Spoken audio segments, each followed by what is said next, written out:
क्या safe score होगा?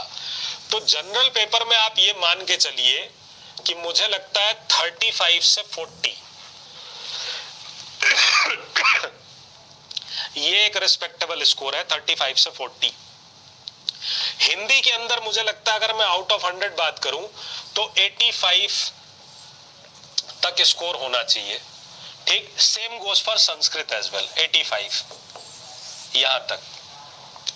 English का पेपर जो था उसमें ग्रामर इजी थी, लिटरेचर में कुछ क्वेश्चन ऐसे थे जहां पे थोड़ी दिक्कत आ रही थी, तो 70 से 75 के बीच का स्कोर यहां होना चाहिए।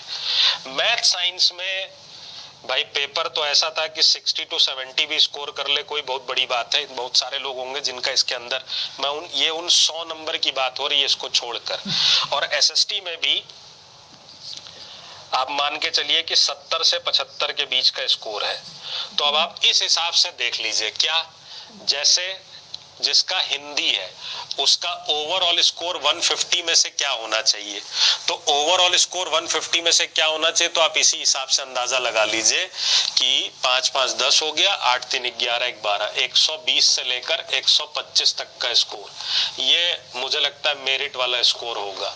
तो अगर आपका हिंदी है और आपका स्कोर ये आ रहा है तो आप बहुत ही सेफ पोजीशन में है। अब यहां से बात आती है एकेडमिक स्कोर आपका कितना है।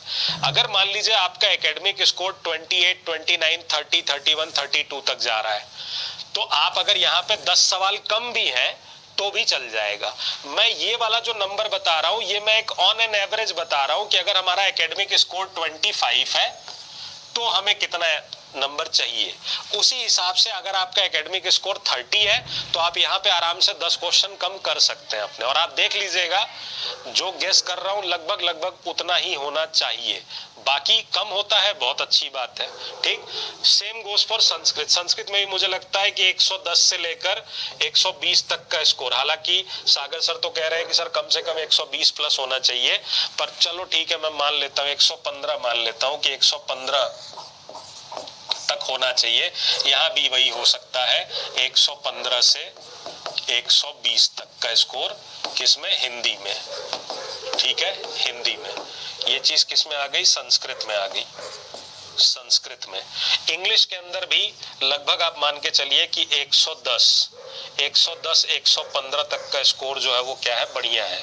ठीक, मैथ साइंस में पहले तो मुझे बड़ा शक है कि आधे लोग इसमें पास हो जाए, यही बहुत बड़ी बात है। देखिए हो सकता है आपको मेरी बात खराब लग जाए मैथ साइंस वाले बच्चों को, पर बेटा मैं जानता हूं पेपर कैसा आया है और क्या तरीका है, आपने यहाँ कितना स्कोर किया, आपने यहाँ कितना स्कोर किया, उसके हिसाब से बता रहा हूँ कि अगर आपका मैथ में 105 110 तक स्कोर आ रहा है तो आप बहुत बढ़िया पोजीशन में है, और अगर आपका एकेडमिक स्कोर अच्छा है तो और अच्छी बात है।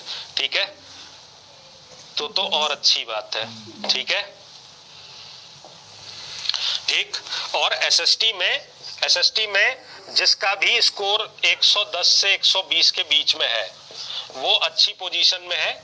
इसके बाद आपका एकेडमिक स्कोर जो है वो यहाँ पे थोड़ा सा निर्णायक होने लगता है ना, क्योंकि अगर मान लीजिए आपका एकेडमिक स्कोर 30 तक जा रहा है और आपका स्कोर 110 तक है तो भी आप बढ़िया पोजीशन में, पर अगर आपका एकेडमिक स्कोर 23 24 आ रहा है, 25 आ रहा है और आपके 100 क्वेश्चन ही सही है तो थोड़ी दिक्कत फिर जो है वो क्या होगी, उठना शुरू हो जाएगी। क्यों?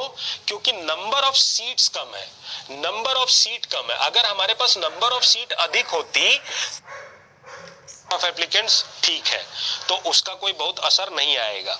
ठीक है।